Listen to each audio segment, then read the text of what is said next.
Assalamualaikum warahmatullahi wabarakatuh. Barang tambang mineral dan non-mineral.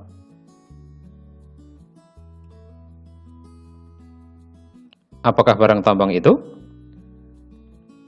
Barang tambang merupakan hasil-hasil dari kegiatan pertambangan, baik biji ataupun cairan ataupun serbuk-serbuk yang diperoleh dari kegiatan pertambangan.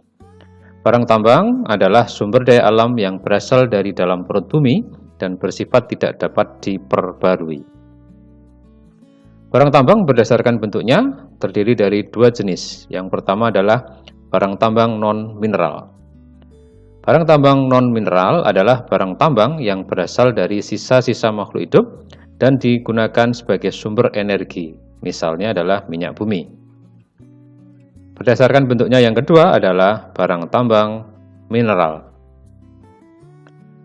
Barang tambang mineral adalah barang tambang yang bukan berasal dari makhluk hidup dan ditambang dalam bentuk biji atau batuan.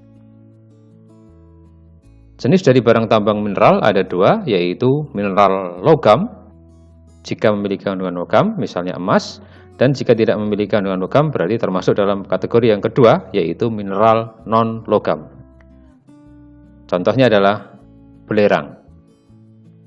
Kita bahas satu persatu dari tambang mineral lalu non-mineral. Kita mulai dari yang pertama adalah barang tambang non-mineral. Barang tambang non-mineral merupakan barang tambang yang asal terbentuknya dari makhluk hidup dan jasad renik yang telah mati berjuta-juta tahun yang lalu, dan kemudian berubah menjadi barang tambang yang dapat dimanfaatkan oleh manusia, terutama untuk keperluan energi. Antara lain yang pertama adalah minyak bumi.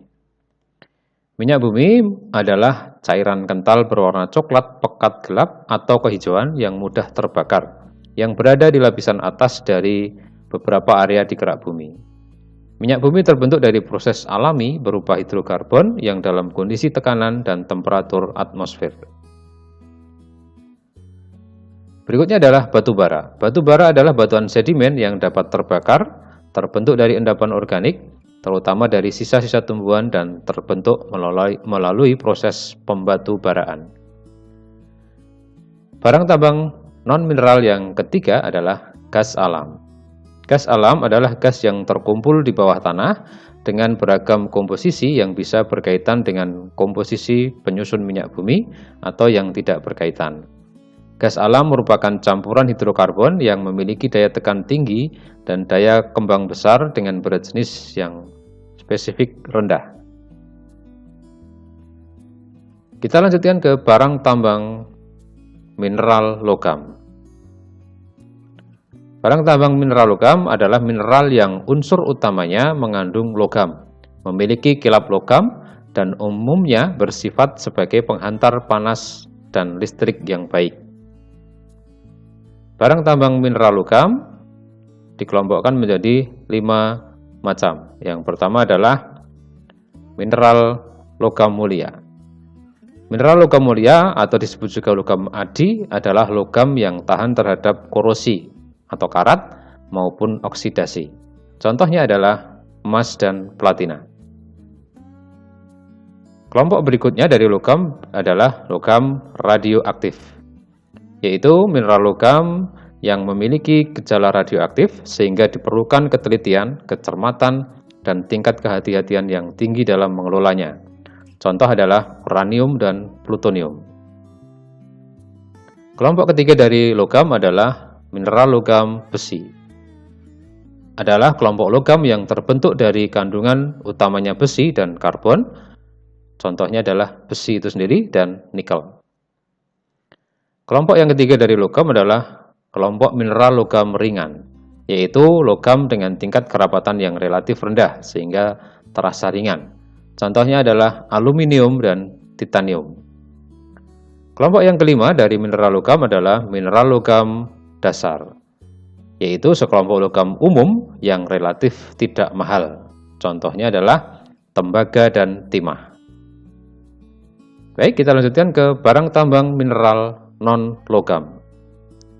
Barang tambang mineral non-logam adalah mineral yang tidak termasuk pada kelompok mineral logam karena tidak memiliki kandungan logam dalam bijinya. Mineral non-logam ini dibagi atau dikelompokkan menjadi 4 kelompok. Kelompok yang pertama adalah mineral batu mulia. Batu mulia adalah sebuah mineral non-logam yang berupa batu yang dibentuk dari hasil proses geologi, terutama proses metamorfosis, dan mempunyai harga jual yang tinggi. Contohnya adalah intan dan korundum atau safir. Kelompok kedua berikutnya adalah mineral industri. Mineral industri adalah mineral non-logam yang diperlukan untuk kegiatan industri. Contohnya adalah fosfat dan belerang. Kelompok ketiga berikutnya adalah mineral keramik. Sebenarnya juga untuk kegiatan industri, tapi lebih ke yang spesifik, yaitu mineral bukan logam yang dapat atau banyak digunakan sebagai bahan pembuatan untuk aneka macam keramik, cat, dan kertas. Contohnya adalah pasir kuarsa dan kaolin.